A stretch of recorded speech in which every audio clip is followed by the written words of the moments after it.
الحمد لله جميعا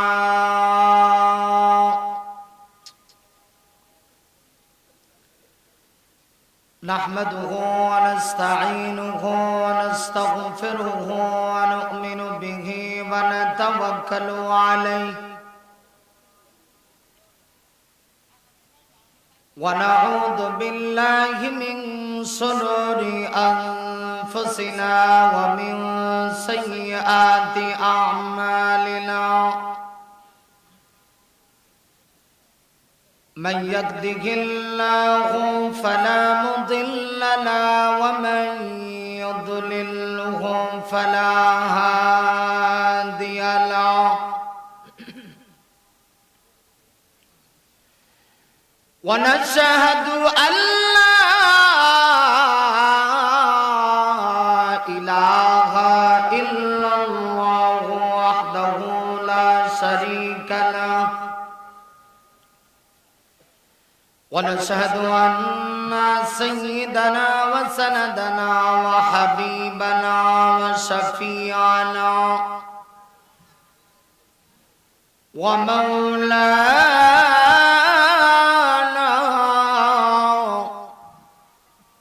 محمدا عبد الله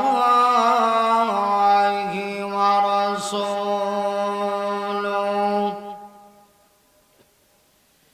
الذي أرسله بالحق بشيرا ونذيرا وداعيا إلى الله بإذنه سراجا وقمرا منيرا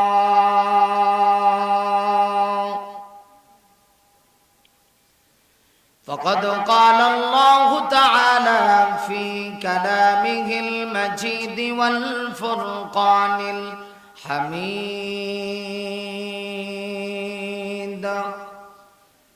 أعوذ بالله من الشيطان الرجيم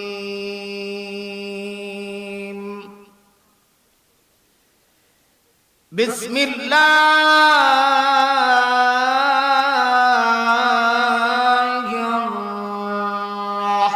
الرحمن الرحيم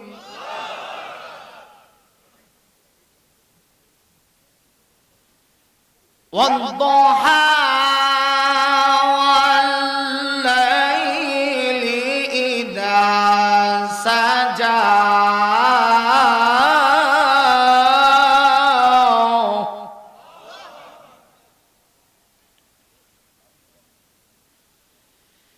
ما ودعك ربك وما قلى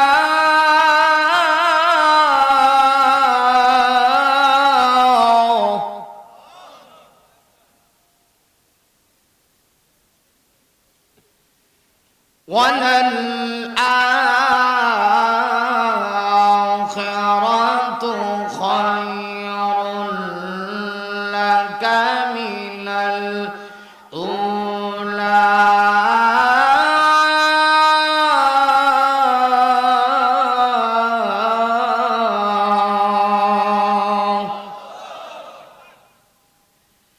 بارك الله لنا ولكم في القرآن العظيم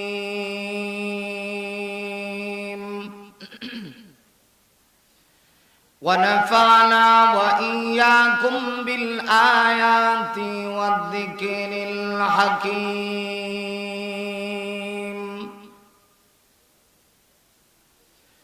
وعن سيد الجن والبشر صلى الله عليه وسلم المرء على دين خليله فلينظر أحدكم من يخالل أو كما قال عليه الصلاة والسلام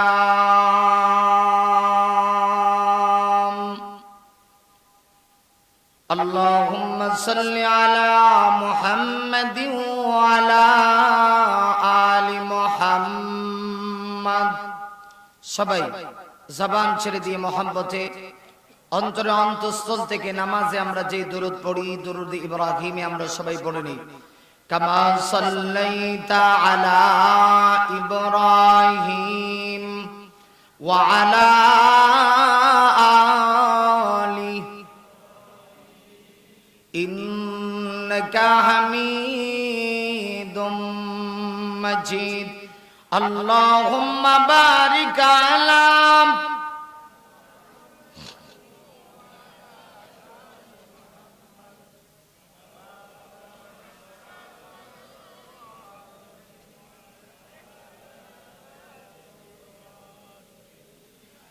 ইন্নাকা হামিদুম মাজিদ বালাগাল উলা বি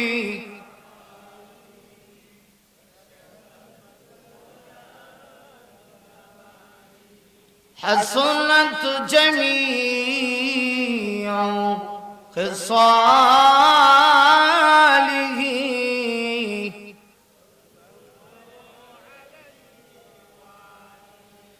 আলহামদুলিল্লাহ গান্ধারিয়া এলাকাবাসীর উদ্যোগে গান্ধারিয়া স্কুল মাঠ নগরকোটা সাভার ঢাকা কর্তৃক আয়োজিত আজকের ১৬তম বার্ষিক ওয়াজ ও দোয়া মাহফিলের সমাপনী অধিবেশনের পরম শ্রদ্ধাভাজন সম্মানিত সভাপতি হযরত উলামায়ে কেরাম সম্মুখপ্রাণে সমবেত দিনদার ঈমানদার মুমিন মুসলমান ভাইরা মাইকের আওয়াজ যত দূর পর্যন্ত গিয়ে বসতেছে পর্দার অন্তরালের অবস্থানরত পরম শ্রদ্ধেয় সম্মানিতা মা ও বোনেরা বিশেষ করে তারুণ্যের উচ্ছ্বাস যুগে যুগে ইতিহাস পরিবর্তনকারী আগামী দিনের জাতির দিকপাল জাতির কর্ণধার জাতির রাহাবর জাতির ভবিষ্যৎ আমার সম্মানিত যুবক ভাইরা সৃষ্টি বিশ্ব জগতের প্রতিপালক আকামুল হাকিমিন মহান আল্লাহ রাব্বুল আলামিনের আলিশান দরবারে লক্ষ কোটি শুকরিয়া জ্ঞাপন করছি যিনি অসন্তময় পৃথিবীর অসন্ত পরিবেশ থেকে যাচাই বাছাই করে মহান আল্লাহ মুসলিম জাতির এক কঠিন ক্লান্তি লগ্নে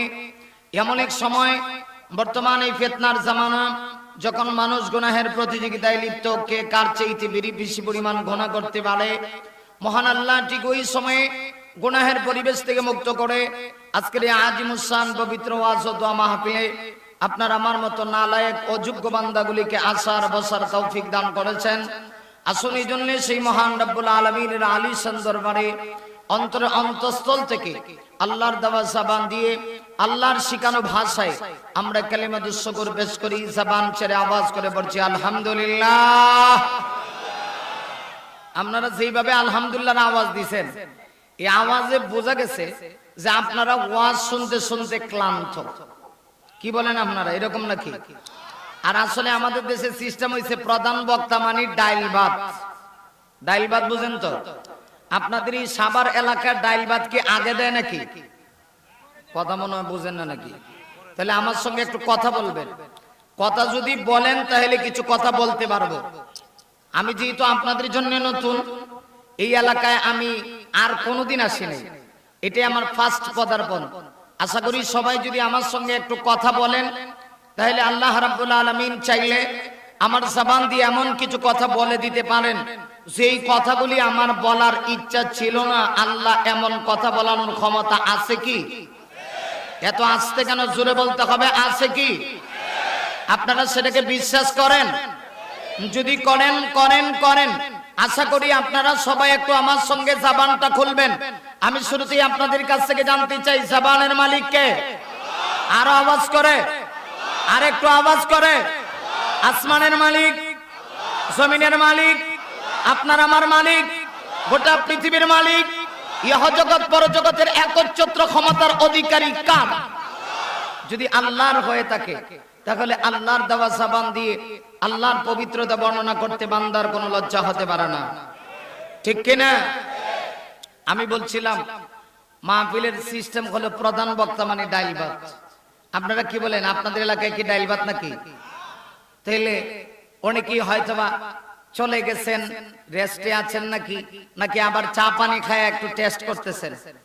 আমাদের দেশে তো কত সিস্টেম, বক্তার আওয়াজ শুনে আগে একটু টেস্ট করে দেখে যে বক্তা চার আর ছক্কা মারতে পারে কিনা। চার ছক্কা বুঝেননি আপনারা? চার ছক্কা বুঝেন মানে টোন টান কিরকম আছে।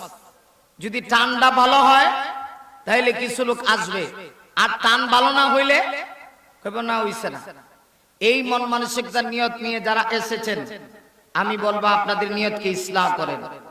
এই নিয়ত নিয়ে ওয়াজ শুনলে আপনার আমার ভাগ্যের পরিবর্তন হবে না, ঠিক কিনা?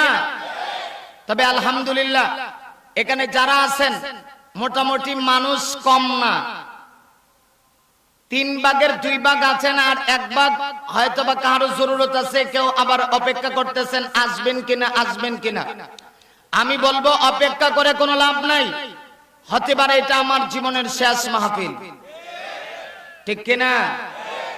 আমরা যদি শেষ মাহফিল মনে করি, অবশ্যই এই মাহফিল আমাদের জীবনে কোনো না কোনো উপকার আসবে। কিয়ামতের দিন নাজাতের ফয়সালা হয়ে যেতে পারে। আল্লাহ যেন আমাদেরকে তাই করেন, সবাই বলে আমিন। আজকে কথা হবে কোরআন সুন্নাহ থেকে, কথা হবে তাফসীরি হাইসিয়তে। অসুবিধা হচ্ছে না তো আপনাদের? তবে একটু কথা বলবেন, একটু কথা বলবেন, প্রয়োজন হলে একটু হা না বলে আমাকে সহযোগিতা করবেন। আর মাঝে মাঝে একটু সুবহানাল্লাহ, আলহামদুলিল্লাহ, আল্লাহু আকবার বলবেন। আর প্রয়োজন হলে দু হাতটা উঁচু করে এই ময়দান থেকে ওই তাগুতি শক্তি, বাতিল শক্তিকে যদি সোচ্চার করে দিতে হয়, হুঁশিয়ার করে দিতে হয়, এটা জানায় দিতে হয় যে আমরা মুসলমান, আমরা বিড়ালের জাতি না, আমরা বাঘের জাতি, আমরা সিংহের জাতি। গোটা পৃথিবীতে যতদিন আল্লাহর জমিনে একজন ইমানদার, একজন মুসলমান থাকবে, তোমরা ইসলামের বিরুদ্ধে যতই ষড়যন্ত্র করো, ষড়যন্ত্র করে কোরআনের আওয়াজ 1 সেকেন্ডের জন্য বন্ধ করতে পারবে না। কতক্ষণ ঠিক কিনা? আশা করি ইনশাআল্লাহ এই ইমানি স্পিরিটটা যদি আপনার আমার থাকে, অবশ্যই এই বাংলাদেশে কোরআনের বিপ্লব একদিন প্রতিষ্ঠিত হবে। কতক্ষণ ঠিক কিনা? আল্লাহ রাব্বুল আলামিন আমাকে যেন অল্প সময়ের ভিতরে ইখলাসের নিয়তে আপনাদের সামনে কিছু কথা বলার এবং আপনাদের সবাইকে যেন আমলের নিয়তে শোনার আল্লাহ যেন তৌফিক দান করেন। সবাই বলে আমিন। আসুন আমি আপনাদের সামনে মহাবিশ্বের মহাবিশ্বয় সর্বকালের সর্বশ্রেষ্ঠ আসমানি গ্রন্থ ঐশী বাণী পবিত্র কোরআনে কারীমের 114 খানা সূরার ভেতর থেকে একটা সূরা, যেই সূরার নাম হলো সূরাতুদ দুহা, সূরা দোহা। সূরা দোহা থেকে আপনাদের সামনে কয়েকখানা আয়াত কারীমা তেলাওয়াত করেছি। সিরিয়ালের দিক থেকে এই সূরাটা পবিত্র কোরআনে কারীমের 93 নম্বর সূরা। সুবহানাল্লাহ বলেন। আমাকে একটু সময় দিবেন তো আপনারা নাকি? আমার কিন্তু অনেক ভয় হইতেছে, অনেক কষ্ট করে এসেছি। গতকালকে আমার সিলেটে প্রোগ্রাম ছিল, শেষ প্রোগ্রাম প্রায় 1:45 শেষ করছি, কইরে সেখান থেকে আপনাদের উদ্দেশ্যে রওনা করছি। তো আসলে বক্তার কথা বলার একটা ফ্লোর দিতে হয়। আপনারা যদি আমাকে ফ্লোর দেন তাহলে আমি ইনশাআল্লাহ আস্তে আস্তে সামনের দিকে আগামো। আর না হয় একটা ভয় ভয় একটা কাজ করে। কারণ নিয়ম ছিল মেহমানকে নিয়ে আসার পরে সবাই মেহমানকে সম্মান করা। সম্মান করা না? সম্মান কেমনে করবেন? আমি ওয়াজ করে যাওয়ার সময় আমাকে সবাই 1000 করে টাকা দিবেন। কত কয় না দিই? 1000 করে টাকা দিবেন নি? যে হুজুর আসছেন, আপনি এত কষ্ট করে এত দূর থেকে আসছেন, আমরা সবাই আপনাকে মিলে 1000 করে টাকা দিলাম। সম্মানের পন্থা এইরকম হবে না। সম্মানের পন্থা এইরকম হবে, আমি যে কথাগুলি বলবো কথাগুলি আপনাদের মনোযোগ সহকারে শুনতে হবে, ঠিক কিনা? এলাকার মানুষ সবাই আমার কথাগুলি মনোযোগ সহকারে শুনে তারপরে আপনাদেরকে একটা বিবেচনা করতে হবে যে হুজুর কথাগুলি কি বলছে। কোরআন হাদিস মোতাবেক যদি বলি কথাগুলি মেনে নিতে হবে, আর কোরআন হাদিসের উল্টা হইলে আমি বলবো না, সেটা আপনারা মেনে নেন। এই জন্য আমাকে একটু সুযোগ দেন, ইনশাল্লাহ আমি সামনের দিকে আগাই। আপনাদের নিয়তে তো কোনো সমস্যা নাই নাকি? আছে? সমস্যা আছে? তাহলে আমার দিকে হাসির নজরে তাকাবেন, মনটাকে নারাজ করে রাখবেন না। তাইলে আমি আস্তে আস্তে আস্তে আস্তে আস্তে আস্তে ইনশাআল্লাহ সামনের দিকে আগাবো। আমি আপনাদের সামনে পবিত্র কোরআনে কারীমের 114 খানা সূরার ভিতর থেকে কত নাম্বার সূরা? 92। কেউ কেউ 92 না, 92 না, 93 নাম্বার সূরা। 93 নাম্বার সূরা, সূরা দোহা থেকে আপনাদের সামনে তেলাওয়াত করেছি। এই সূরাটা মক্কায় অবতীর্ণ হয়েছে। সুবহানাল্লাহ জোরে কোন? কোন জায়গায়? এই জন্য সূরাটা মাক্কি। সূরাটা মাক্কি। পবিত্র কোরআনের সূরা হলো দুই প্রকার। এক প্রকারের সূরা হলো মাক্কি, আরেক প্রকারের সূরা হলো মাদানী। আমার ভাইরা, আল্লাহর নবী বিশ্ব নবী রাহমাতুল লিল আলামিন কি মহান আল্লাহ রাব্বুল আলামিন 63 বছরের হায়াতে মুবারাকা দিয়ে এই পৃথিবীতে মহান আল্লাহ প্রেরণ করেছিল। এর ভিতরে 40 বছর আমার নবী শুধুমাত্র নবী ছিলেন। 40 বছর কিন্তু আমার আল্লাহর পক্ষ থেকে নবীকে নবীওয়ালা দায়িত্ব দেওয়া হয় নাই। 40 বছর একদিন হওয়ার পরে মহান আল্লাহ তার হাবিব বিশ্ব নবীকে নবীওয়ালা দায়িত্ব দিয়েছিল। কোরআন নাজিল হয়েছিল। আমার ভাইরা, নবীজি নবুয়ত পাওয়ার পরে জিন্দেগি ছিল 30 বছর। 13 বছর ছিল মক্কায়। যেই 13টা বছর আল্লাহর নবীজি মক্কায় অতিবাহিত করেছেন। এই 13 বছরের জীবনকালকে মাক্কি জীবন বলা হয়। এবং এই 13 বছরের জীবনকালের ইতিহাসে পবিত্র কোরআনের যতগুলি সূরা মহান আল্লাহ নাযিল করেছে, সমস্ত সূরাগুলিকে মাক্কি সূরা বলা হয়। যে 13 বছর আল্লাহর রাসূল মক্কায় কাটাইছেন নবুয়ত পাওয়ার পরে, খুব ভালো করে বুঝবেন। আমি আস্তে আস্তে সামনের দিকে আগামু ইনশাআল্লাহ, আমাকে একটু সুযোগ দিবেন, ঠিক আছে না? যেই 13 বছর আল্লাহর নবীজি মক্কায় অতিবাহিত করছেন, মক্কি জীবন, এই 13 বছরের জীবনকালের ইতিহাসে পবিত্র কোরআন শরীফের যতগুলি সূরা নাজিল হয়েছে সমস্ত সূরাগুলিকে মাক্কি সূরা বলা হয়। হিজরত করে প্রাণাধিক প্রিয় জন্মভূমি মক্কা ছেড়ে নবীজি মদিনায় চলে গেলেন। মদিনায় চলে যাওয়ার পরে সেখানে 10টা বছর অতিক্রম করলেন। যেই 10 বছর আল্লাহর নবীজি মদিনায় কাটাইলেন, এই 10 বছরের জীবনকালকে মাদানী জীবন বলা হয়। এবং এই 10 বছরের ইতিহাসে পবিত্র কোরআন শরীফের যতগুলি সূরা নাজিল হয়েছে সমস্ত সূরাগুলিকে মাদানী সূরা বলা হয়। তাহলে রাসূলের নবুয়ত পাওয়ার পরের জিন্দেগি কয় ভাগ? 2 ভাগ। কোরআনের সূরাও কথা কয় না, কোরআনের সূরাও নবুয়ত পাওয়ার পরে জিন্দেগিও 2 ভাগ, কোরআনের সূরাও 2 প্রকার। তাহলে আজকে যে সূরা থেকে তেলাওয়াত করছি সূরাটা মাক্কি, মক্কায় অবতীর্ণ হয়েছে। যেহেতু মক্কায় অবতীর্ণ হয়েছে, এই কথা বলা মাত্রই যাদের ভিতরে ন্যূনতম কোরআন হাদিসের জ্ঞান আছে তারা বুঝতে পারছেন মক্কি জীবনটা আমার রাসূলের জন্য আনন্দদায়ক ছিল না, বরং কষ্টদায়ক ছিল। কথা ঠিক? ঠিক কথাটা তো আসতে বলেন কেন? জোরে বলতে হবে। কথা ঠিক? আমি মনে করি আজকে মুসলমানের একটু ঈমান স্পিড দরকার। এইভাবে যদি আমরা আওয়াজ বন্ধ করে দিই, আমার সোনার বাংলাদেশে একের পর এক ফিতনা আমাদের সমাজে চালু হয়ে যাচ্ছে। আপনারা জানেন বর্তমানে এই বাংলাদেশে একটা নতুন আরেকটা ফিতনা, বাংলাদেশে একটা নতুন সম্প্রদায় আছে, যেই সম্প্রদায়ের নাম হলো কাদিয়ানী সম্প্রদায়। এই কাদিয়ানী সম্প্রদায়ের লোকেরা গোলাম আহমদ কাদিয়ানীকে ওরা নবী মানে। কথা কন না কেন? ঠিক কিনা? ওরা আমার নবীকে শেষ নবী মানে না।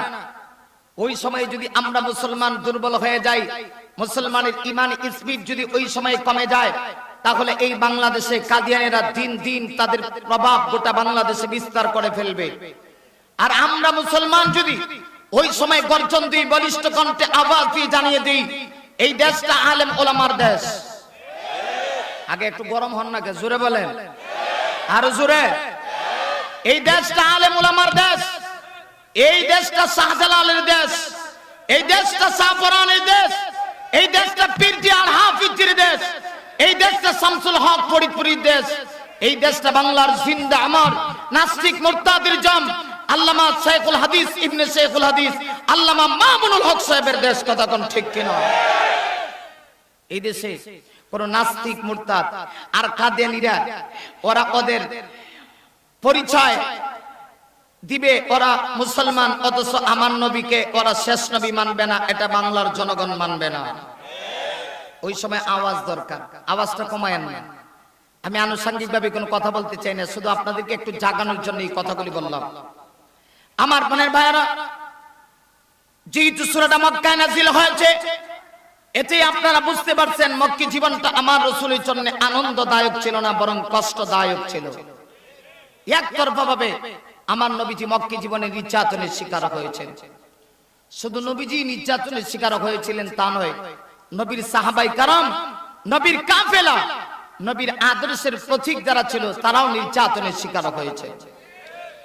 আমার বোনের ভাইয়েরা, ওই সময়টা মক্কি জীবনটা যখন এই সূরাটা নাজিল হয় তখনকার পরিস্থিতিটা কত ভয়াবহ ছিল বোঝানোর জন্য এখন আমি আপনাদেরকে এই সূরার শানে নুজুলটুকু আপনাদেরকে শোনাতে চাই। আল্লাহ রাব্বুল আলামিন এই সূরাটা কেন নাজিল করলেন, নাজিলের প্রেক্ষাপটটা কি, কোন পটভূমিতে, কোন প্রেক্ষাপটে আল্লাহ সূরাটা নাজিল করেছেন আমাদের জেনে নেওয়া দরকার। আমরা সবাই জানি পবিত্র কোরআন একসঙ্গে নাজিল হয় নাই, সময়ের ব্যবধানে সুদীর্ঘ 23 বছরে আল্লাহ কোরআন নাজিল করেছেন। আরেকবার কন্যা সুবহানাল্লাহ।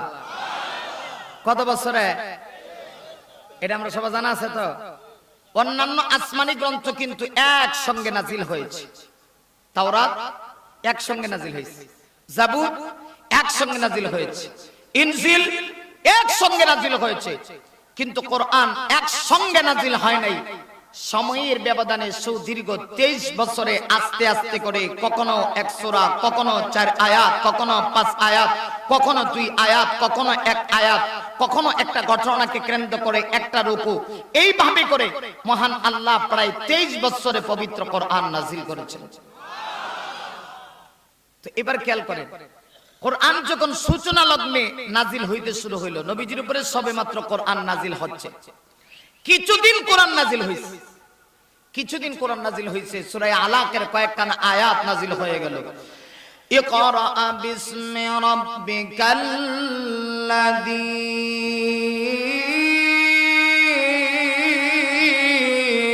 খালাক। আর সূরা বলেন, আমার ভাইরা লক্ষ্য করে দেখুন না, পবিত্র কোরআন সূচনা লগ্নে কিছুদিন নাজিল হইল, নাজিল হওয়ার পরে কিছু আয়াত নাজিল হওয়ার পরে মহান আল্লাহ ওয়াহির দরজা বন্ধ করে দিলেন। আপাতত ওয়াহি আর নাজিল হচ্ছে না, আল্লাহ চাচ্ছিলেন ওয়াহির বিরতিকাল চলতে থাকুক। আমার ভাইরা, কিন্তু আমার নবীজি ওই সময়টা আমার নবীজির জন্য বড় কষ্টদায়ক ছিল। আমার নবী যেন এটা মেনে নিতে পারছেন না, কারণ আমার নবী চান বারবার যেন আমার নবীজি জিবরাইল আগমন করবে, কোরআনের আয়াত নাজিল হবে, আমার নবী যেন বারবার বারবার তার মাওলা মহান আল্লাহর সঙ্গে কথা বলতে পারে। আমার নবী চাচ্ছিলেন, এই তুমি একটু সাউন্ড বাড়াও, এটা কষ্ট হয় কেন, দূর থেকে আওয়াজটা বাড়ায় দাও নাকি, যাতে আমার কষ্ট না। আমরা প্রতিদিন কথা বলি, প্রতিদিন 2টা-3টা করে, আজকে একটা, কালকে আবার 3টা। কটা? 3টা। বুঝেননি? একটা না। এই জন্য প্রোগ্রাম কিন্তু চলতেছে, অক্টোবর মাস থেকে শুরু হয়েছে। আমার জানা মতে একটা রাত শুধু আমি ঘুমাইছিলাম, একটা মাহফিল মিস হতে 1 রাত ঘুমাইছিলাম। এর মাঝখানে কোনো ঘুমানোর সুযোগ নাই, ক্লান্ত শান্ত শরীর নিয়ে প্রতিদিন কথা বলতে হয়। এর মধ্যে যদি আবার নিজে শরীরের উপরে আঘাত করে কথা বলি, তখন আর কথা বলতে ভালো লাগে না, তখন মনটা চায় না যে কথা বলি। আসলে কথা বলাটা এটা অনেক কষ্টকর, ঠিক কিনা? তবে আপনাদের এলাকার পরিবেশ দেখে আমার কাছে খুব ভালো লেগেছে, বিশেষ করে যুবকদের যে একটা আকর্ষণ, যুবকদের যে একটা কোরআনের প্রতি একটা স্পিড। আজকে শুধু আপনাদের এলাকা নয়, গোটা বাংলাদেশে পঙ্গপালের নেই, যুবকগুলি আজকে কোরআনের দিকে ছুটে আসতেছে। এতেই বোঝা যায় এটা কোরআনের বিজয়, এটা ইসলামের বিজয়। এদেশে আউল বল শিল্পীগুলি আর কোনোদিন যুবকদেরকে গানের দিকে নিয়ে যেতে পারবে না। কথা কোন ঠিক কিনা ঠিক? যতই ওরা ষড়যন্ত্র করুক, আজকে তো এই জন্য ওদের মাথা নষ্ট হয়ে গেছে। দেখেন না, যারা এক সময় মঞ্চে গান গাইতো, অর্ধ অলঙ্গনী হইয়া 2 টাকার নর্তকী কিছু টাকার বিনিময়ে চেহারা প্রদর্শন করত, আজকে তারাও আলেমদের বিরুদ্ধে কথা বলে। কথা বলতে হবে, কথা ঠিক না ঠিক? কেন? কারণ ওরা দেখেছে এক সময় মানুষগুলি গান নিয়ে ব্যস্ত ছিল, এখন যুবকগুলি কোরআন নিয়ে ব্যস্ত হয়ে পড়ছে। অতএব এটা আমাদের জন্য বহুত বড় নিয়ামত যে আমরা এখন কোরআনের দিকে আস্তে আস্তে আগাচ্ছি। উপায় নাই, উপায় নাই, ইসলাম ছাড়া কোরআন ছাড়া বাঁচার কোনো পথ নাই। এই যে দেখেন চীন, নাম শুনছেন? চীনা করোনা ভাইরাস। আগে আগে কোরআনের বিরুদ্ধে কথা বলতো, শুধু কোরআনের বিরুদ্ধে কথা বলতো তা না, ওরা বলছে কোরআন নতুন করে বানাই লইব। কত বড় স্পর্ধা! ওরা কোরআন বাদ দিয়ে নতুন করে কোরআন বানায় ফেলবে। আর ওই দেশে মুসলমান নারীরা পর্দা করে হাঁটতে পারতো না। এখন আল্লাহ এমন ভাইরাস দিল যার নাম করোনা ভাইরাস। এখন দেখা যায় এখন শুধু নারীরা পর্দা করে তা না, পুরুষরাও পর্দা করতে হয়। পায়ের পাতা থেকে নিয়ে মাথা পর্যন্ত ঢেকে ঘর থেকে বের হয়েও ভাইরাসের ভয়ে আতঙ্ক। কথা কোন ঠিক না ঠিক? কারণ আল্লাহর ধরা কঠিন ধরা। আল্লাহ যদি কাউরে ধরে এত তাড়াতাড়ি ছাড়ে না। কথা কন না কেন? এই জন্য ইমানদারদের ঘাবড়ানোর কিছু নাই, ইমানদারদের ভয় পাওয়ার কিছু নাই, ইমানদারদের ভয় পাওয়ার কিছু নাই। আজও যদি গোটা পৃথিবীতে সকল ইমানদাররা এক হয়ে যদি পারত, আমার তো মনে হয় নাস্তিক আর মুরতাদগুলি, বেঈমান কাফিরগুলি মাটির নিচে পলায়ন করতে বাধ্য হতো। কথা বলো ঠিক না ঠিক?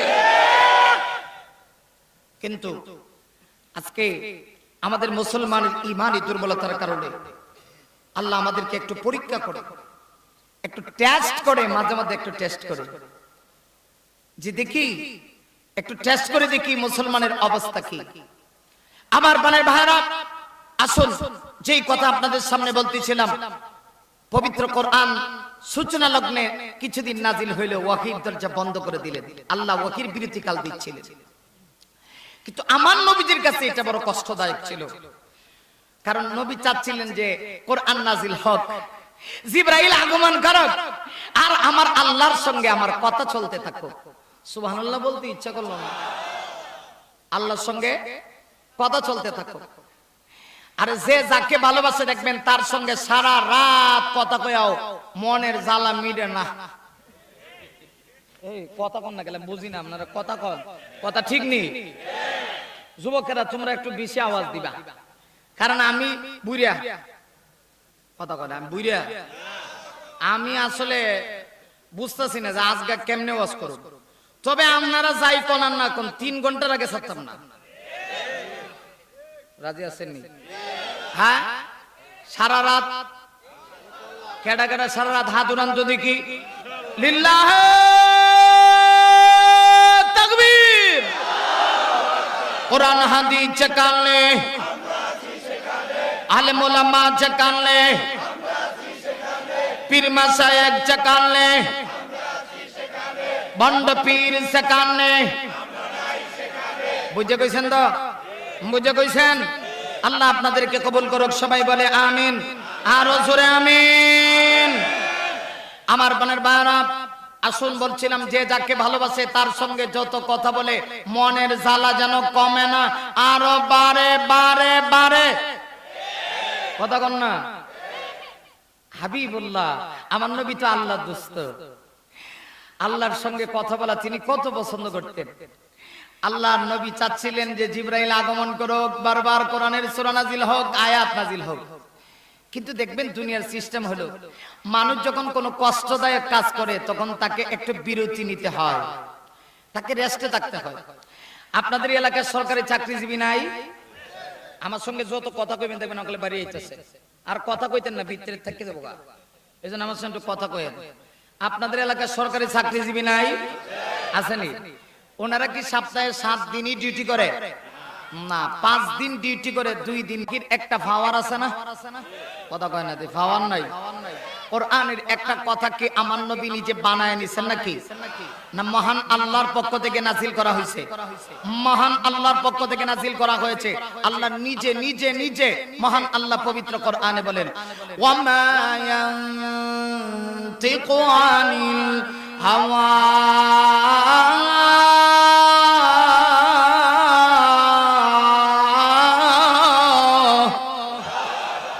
আর জোরে আমার বানের বায়ারা আল্লাহ রাব্বুল আলামিন বলেন মুহাম্মদ সাল্লাল্লাহু আলাইহি ওয়াসাল্লাম তার নিজের প্রবৃত্তির অনুসরণ করে কোনো কথা বলে না, নিজের মন করে কোনো কথা বলে না।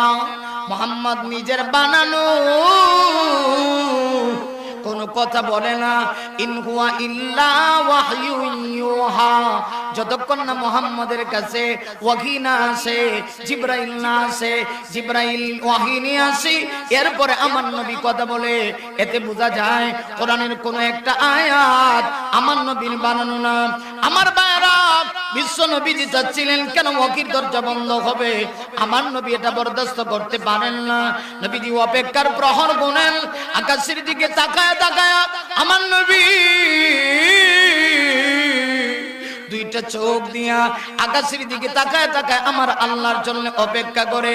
জিবরাইল কখন আসে? নবীজির অন্তরে যেন রক্তকণন হচ্ছে, নবীজির অন্তরে যেন ব্যথা, নবীজির অন্তরে যেন জ্বালা। কেন আসে না? কেন ওয়াহী নাযিল হয় না? ওই সময়টা আমার নবীজির জন্য বড় কষ্টদায়ক। এই খবরটা মুহূর্তের ভিতরে ওয়াহী যে আসে না, জিবরাইল আগমন করে না, গোটা মক্কার ভিতরে এই খবরটা ছড়িয়ে গেল। তদানীন্তন যুগে আমার ভাইরা, মক্কাতে আমার নবীজির বিরোধী একটা পার্টি ছিল, বিরোধী একটা পার্টি ছিল। এই বিরোধী পার্টির প্রধান ছিল নবীর চাচা আবু লাহাব, ঠিক কিনা? খেয়াল করে বুঝতে হবে কথাগুলি। অসুবিধা হইতেছে নি? অসুবিধা হলে আমার সুবিধা, আপনারও অসুবিধা আমার সুবিধা। অসুবিধা হইতেছে? অসুবিধা হইতেছে? অসুবিধা হলে আমার সুবিধা। আগে কইলাম, কারণ দাওয়াত লইছি তো কাম শেষ। আমার যেটা দিবা তো দিলাইব, কথা কয় না, কথা ঠিক নেই। অতএব আপনাদের অসুবিধা হলে আমার কোনো সমস্যা নাই।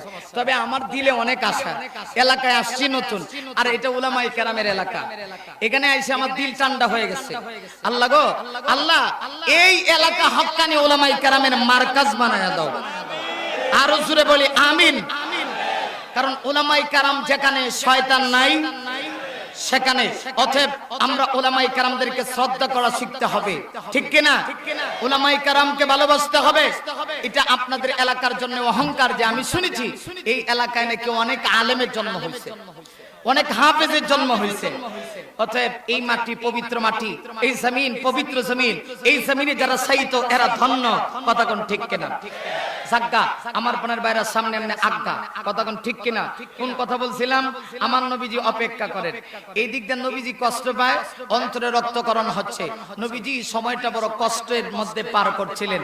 এই খবরটা মুহূর্তের ভিতরে গোটা মক্কায় নবীজির একটা বিরোধী দল ছিল, এন্টি পার্টি ছিল। এই এন্টি পার্টির প্রধান ছিল আপন চাচা। নাম কি?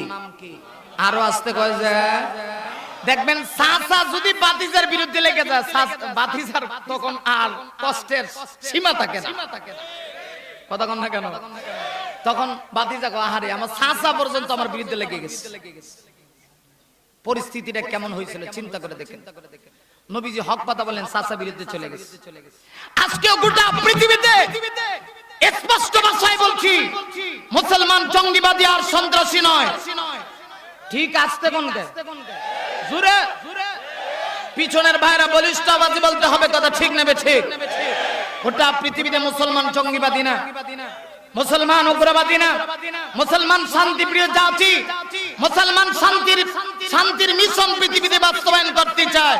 এরপরেও জানো ইহুদি আর খ্রিস্টানগুলি ওরা করে জঙ্গিবাদী, আর মুসলমানের উপরে ওরা বোঝা চাপাই দিতে চায়। আমাদেরকে এরা খুব নরম পাইছে, কিন্তু জানে না নরম যদি গরম হয় দুই সাইডটা লয়া মরে। এই আমার বাংলা ভাষা বুঝে, আমার সিলেটি ভাষা গুলো তো আপনারা দৌড় মারবে, কবেন হুজুর আপনি এটি কিতা মাতারা বা কিতা মাতিরা।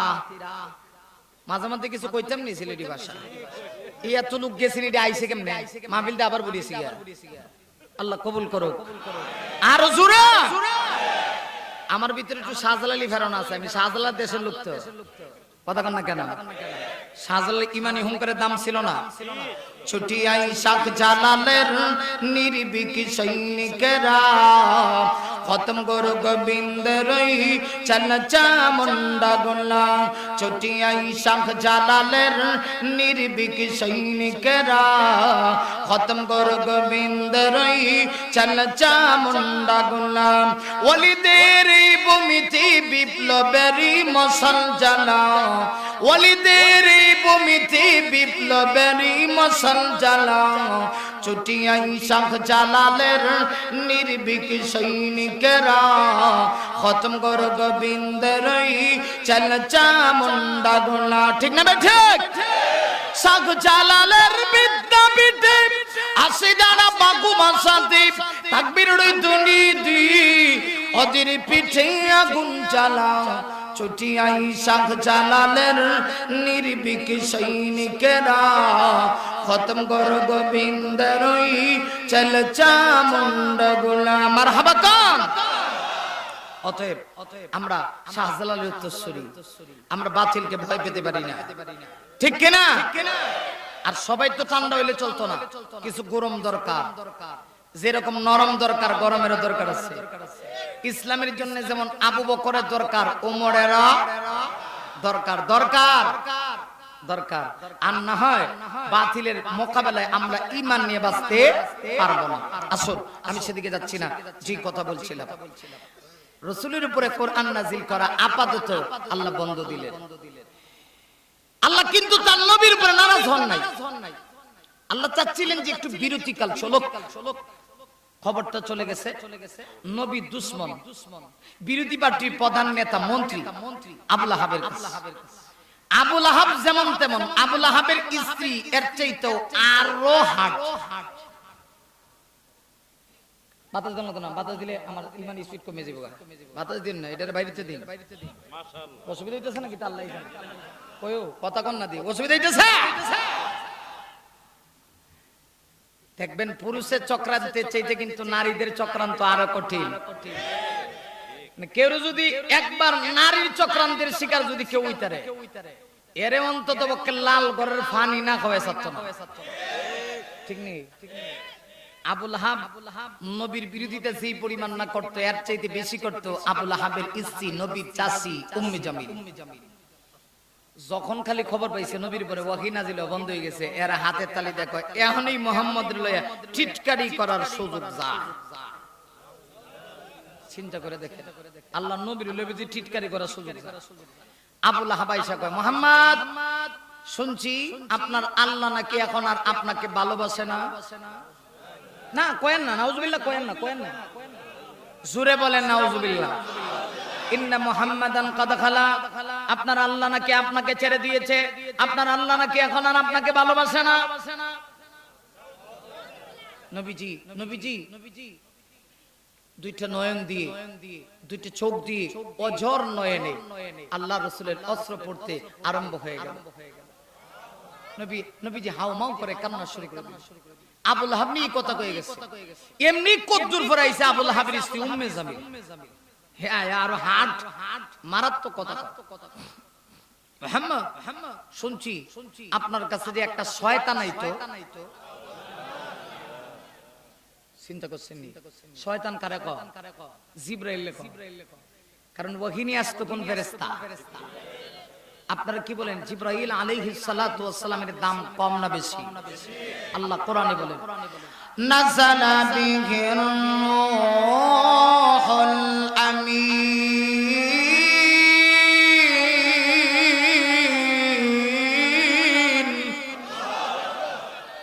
আমার বায়রা, যেই ফেরেশতা নবীর কাছে কোরআন নিয়ে আসতো, যার লকব ছিল রূহুল আমিন। এত দামি দামি দামি দামি একজন ফেরেশতার ব্যাপারে কেমন মন্তব্য করে, কেমন কমেন্টস করে। আরে যুবক, দিলের কানটা খারাপ কইরা কথাগুলি শোনো, মনের কান দিয়ে কথাগুলি শুনতে হবে। বিবেকটাকে একটু জাগ্রত করতে হবে। নবীজির ওই সময়কার পরিস্থিতিটা কেমন ছিল? আবু লাহাবের স্ত্রী বলে, মুহাম্মদ শুনেছি আপনার কাছে যে একটা শয়তান আসতো, ওই শয়তানটা নাকি এখন আর আসে না। বুঝতে পেরেছি, এখন মনে হয় আপনার আল্লাহ আপনাকে আগের মতো লাইক করে না। লাইক বুঝেন না? আমরা তো লাইক বুঝেন, ফেসবুকে লাইক মারে, কথা কয় না, কিচ্ছু হইলে কমেন্টস করে, হ্যাঁ, আবার আলেমদের বিরুদ্ধে কমেন্টস করে, কথা কয় না, কথা কোন করেনি, উলামায়ে কেরামদের বিরুদ্ধে কমেন্টস করে। আপনারা যে সিস্টেমে বুঝেন এটাই বুঝাই নাকি? কারণ তো কিচ্ছু হইলে আমরা লাইক মারে, কমেন্টস মারে, কি জোগাইছে রে, আলেমদের বিরুদ্ধে কমেন্টস করে। এমন কি এই দেশের হক্কানি উলামায়ে কেরামদেরকে নিয়ে নানান ভাবে কটূক্তি করে নতুন করে ভিডিও তৈরি করে। আমাদের দেশে তার বাড়ি সাংবাদিক, নাম হইল ইলিয়াস। আমি বলি আসলে সাংবাদিক না, সাংঘাতিক। ঠিক কইলো ঠিক, না কইলো ঠিক, জোরে কন্যা কেন লাগে অসুবিধা দিতেছে? এ সাংবাদিক না, এলো সাংঘাতিক। আচ্ছা বড় বিয়াদব, এত বড় বিয়াদব, এতদিন তার আসল রূপ প্রকাশ পায় নাই, যে সে কি কোন মতবাদ সে প্রতিষ্ঠা করতে চায়। এখন সে বাংলাদেশ থেকে চলে গেছে আমেরিকায়। সাহস থাকলে বাংলাদেশ আয়, কথা কনে দি। প্রধানমন্ত্রীর বিরুদ্ধে প্রধানমন্ত্রীর বিরুদ্ধে যে কস বেড় হইলে বাংলাদেশ আয়, এখন কথা কন না গেল লাগে। আমেরিকা পয়সা পয়সা সাংবাদিক নামের সাংঘাতিক ওই বেয়াদবটা, কুলাঙ্গারটা আল্লাহর কুতুব, চরমনায়ের আল্লাহর কুতুবকে নিয়ে সে কটূক্তি করে, মুফতি সৈয়দ ফয়জুল করিমকে নিয়ে কটূক্তি করে, মুফতি সৈয়দ রেজাউল করিমকে নিয়ে কটূক্তি করে, আমাদের হাফিজ রহমান সিদ্দিকীকে নিয়ে কটূক্তি করে। ওই সমস্ত কুলাঙ্গারগুলিকে বলে দিতে চাই, বাঘের লেজ দিয়ে তোমরা কান খাও যাবে না। মনে করেছো কি যে ওই সমস্ত আলেমদেরকে নিয়ে কটূক্তি করলে এদেশের সাধারণ মানুষ তোমাদেরকে ছেড়ে দিবে? তোমরা জানো না এদেশের মানুষ আলেম ওলামার এমন ভক্ত, কেউ যদি আলেম ওলামা হক্কানি পীর মাশায়েখের বিরুদ্ধে কথা বলে, প্রয়োজনে তোমাদের জিহ্বা টেনে এনে কুকুরকে খাওয়াবে। কারা কারা হাত তুলে আল্লাহকে দেখো। আমার পানের বাইরা আফসোস লাগে কি চলতেছে আমার দেশে। উলামায়ে কেরাম, হকপন্থী উলামায়ে কেরাম, দেওবন্দি উলামায়ে কেরাম, কাসেম নানুতুবির যারা উত্তরসূরি, হাজী ইমদাদুল্লাহ মুহাজির মক্কির যারা উত্তরসূরি, ওরা হিংসাকে লালন করে না। হিংসা কি জিনিস ওরা এটা বুঝেও না, ঠিক কিনা বলেন? হিংসা কি জিনিস ওরা বুঝে না। কিন্তু এই দেশে কিছু দালাল বের হয়ে গেছে, যারা আলেমদেরকে বাজে বাজে কমেন্টস করে, আলেমদেরকে নিয়ে ব্যঙ্গ করে, নতুন নতুন ভিডিও বানায়া উলামায়ে কেরামদের মাঝখানে একটা ফাটল সৃষ্টি করতে চায়, ঠিক কিনা বলেন? ফাটল সৃষ্টি করতে চায়। ওদের এই সমস্ত করার কারণ আছে, কারণ ছাড়া ওরা কোনো কাজ করে না। আমাদের দেশে দুইজন জনপ্রিয় বক্তা, আপনারা সবাই নাম জানেন। একজনের নাম হলো মাওলানা মিজানুর রহমান আজহারী সাহেব, নাম শুনেন নাই? আচ্ছা বলেন, আজহারী সাহেব কি ভালো বক্তা না? কে কইছে? কোন আলেমে কইছে আজহারী ভালো বক্তা না? দেখেন, একজন দেখেন, একজন দেখেন, একজন দেখেন। আমি তো একটা কওমি মাদ্রাসার সন্তান, আমিও তো আজ পর্যন্ত কোন মঞ্চে আজহারী সাহেব ভালো বক্তা না এই কথা আমি বলি না। উনি একজন ভালো বক্তা, সুন্দর কথা বলে, তার উপস্থাপনা সুন্দর, আলহামদুলিল্লাহ। তার বয়ানে লক্ষ লক্ষ মানুষ হয়, আমরা এটা নিয়ে গর্ব করতে পারি, অহংকার করব কেন? কথা কন না কেন? কিন্তু একটা দল এর মাঝখানে লেগে গেছে, যারা বোঝাতে চায় যে কওমি মাদ্রাসার উলামায়ে কেরাম, বিশেষ করে যারা কওমি মাদ্রাসায় লেখাপড়া করেছে, দেওবন্দি সিলসিলার উলামায়ে কেরাম, এরা নাকি মিজানুর রহমান আজহারী সাহেবকে বাংলাদেশ থেকে বিতাড়িত করেছে। আপনারা কি কথা বিশ্বাস করেন? আমরা তাকে কেন বিতাড়িত করব? কোন একটা প্রমাণ দেখা। আজহারী সাহেবের বিরুদ্ধে মাজার পূজারীরা বরং মানববন্ধন করেছে, মিছিল করেছে। তার ছবিকে পিস্টনের মধ্যে তার ছবির মাঝখানে এরা জুতা মারছে।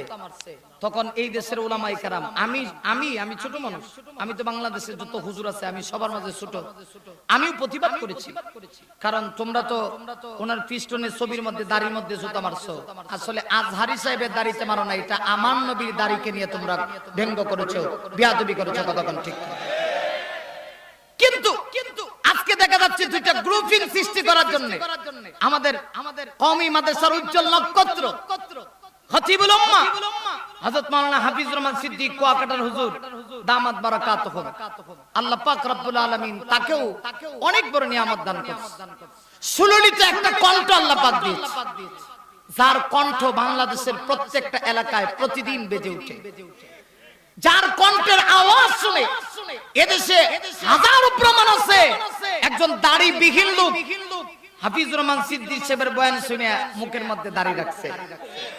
হাজারো প্রমাণ আছে জিন্দেগিতে কোন লোক, এমন লোক আছে যে মসজিদের সামনে গেলে কইতো সালাম, আমি আর মসজিদের সামনে আমো না, কিন্তু হাফিজুর রহমান সিদ্দিক কুয়াকাটা হুজুরের বয়ান শুনে এখন 5 ওয়াক্ত নামাজি হয়ে গেছে। দৃষ্টান্ত আছে কিনা নাই?